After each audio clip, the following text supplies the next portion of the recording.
according to the psychologists of the world, is that it takes 7 touches for someone to truly trust you. According to Google, the average in the B2B space is 14. The shorter that we can make the decision-making cycle, the more ethical and experience we can provide for everyone. I believe that if you're using urgency and scarcity to get someone across the line, that is an ethical way to do business. And the reason why is that if it takes you 2 meetings, 3 meetings, 5 meetings to sign a client, who is paying for that meeting? They just want to know that they're making the right decision. Referrals is hope-based marketing, because it's not really within your control now, is it? You can do things that are gonna hopefully get you more referrals, but unfortunately referrals from a marketing perspective is no different to hope. Hello and welcome to this week's Game Changer and Power Tactic. Woohoo! Now today we're gonna be talking about something called strategic CAC. Strategic CAC. CAC stands for cost to acquire a client. Yay! So CAC is a really common term in the internet marketing world. If you've ever run any Facebook ads, you'll have heard of CAC. If you've ever run a SaaS company, software as a service, you'll have heard of CAC and CAC payback time. When I say cost to acquire a client, what type of cost am I particularly talking about? I am talking about, yeah, you know it, cold, hard cash. That's what we're generally talking about when people talk about the cost to acquire a client. Now, when I talk about cold hard cash, once again, it comes back to concepts that are really typical in digital marketing, in SaaS, in the Facebook advertising world, for example. Cost to acquire a client is how much people will be spending on ads. Now, if you're in B2B, you might not be spending money on ads. Give us a shout out if you spend money on Facebook ads for your business. Give me a yes or a no, or Google ads or some sort of ads. Now, I'm not expecting this number to be high. Indeed, I'm asking this question because I'm waiting for people to say no, which is generally what I'm getting. Tim has said yes. Dean has said yes intermittently. Dean runs an agency and he runs ads for his clients. So he runs ad there. Dean knows exactly what CAC means. Cost to acquire a client. In the B2B space, it's not generally typical for people to be spending money on ads. If you are not spending cash, what are you spending to acquire a client? Time. You will be spending time. So when I say the strategic cost to acquire a client, what I'm really talking about are the ways that we as B2B business owners are typically spending our time inefficiently or ineffectively. If you don't have a strategy, the cost is high. If you have a half-baked strategy, the cost is high. If you have a strategy and then you don't follow that strategy, the cost is high. In a really, really simple way, when we have a strategic approach to our sales and marketing, we reduce the cost to acquire a client. And that's what we're going to be talking about right now. So let's bring this back to you and your business, and let's talk about the big challenges, the big frustrations, the big headaches in your business. And I'm going to start with, where shall I start? I think I'm going to start at the pointy end. Does everybody know what I'm talking about when I say the pointy end? What's the pointy end of the deal? The pointy end of the deal is where the rubber hits the road, where the deal gets done. And when I'm talking about the pointy end, more often than not, I am talking about the sales piece. Yes, sales.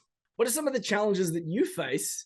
What are some of the feelings that this conjures up when I start to talk about sales and selling? And it will be different for everyone. Some people, when it comes to sales and selling, it totally lights them up. So for my business partner, John Inglesos, totally lights him up. When it comes to sales and selling, for me, I tend to get a little bit anxious. I've never been an awkward seller, but I've always been a slightly uncomfortable seller. When it comes to the pointy end of the deal, there are too many damn meetings. Too many damn meets, aren't there? Too many damn meetings. Now, if our strategic approach to the pointy end of the deal is ineffective, of course, we're going to have too many damn meetings.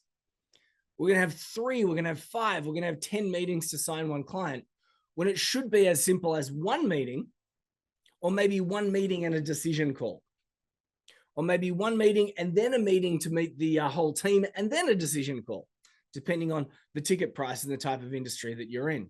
But the shorter that we can make the decision-making cycle, the more ethical and experience we can provide for everyone. Because here's the reality.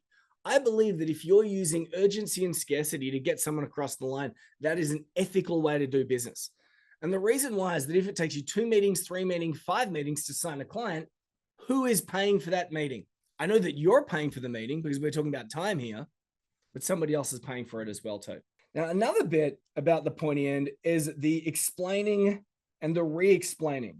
The constant need to explain and then explain and then explain. You do it again and you do it again and you do it again. The constant need to explain things.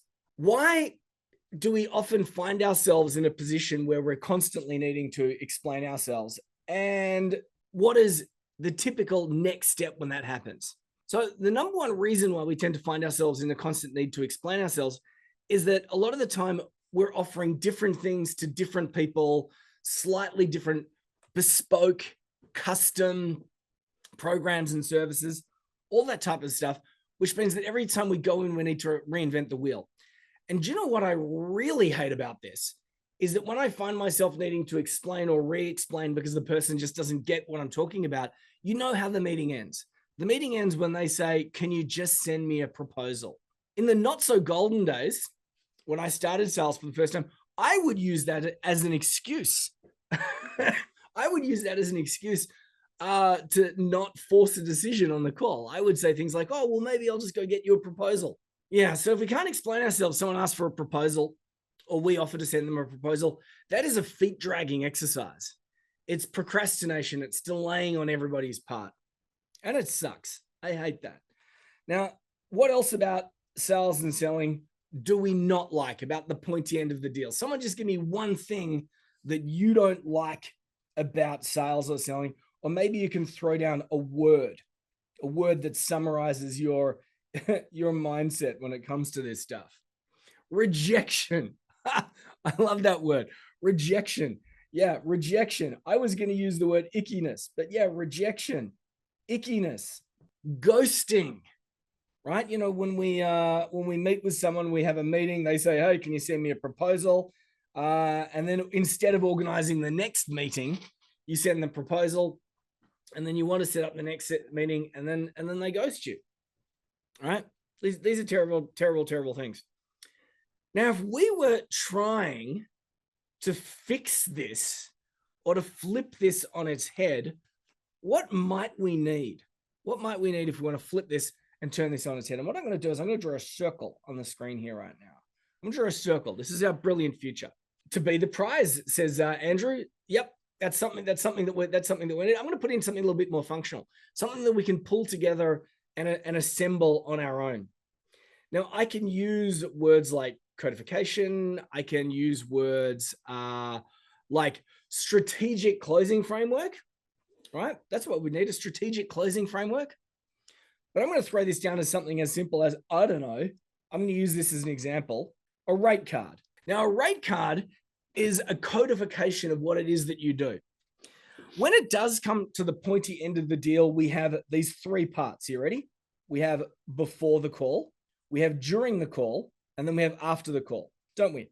So if you want to handle an objection, when do you think is the best time to handle a typical client objection?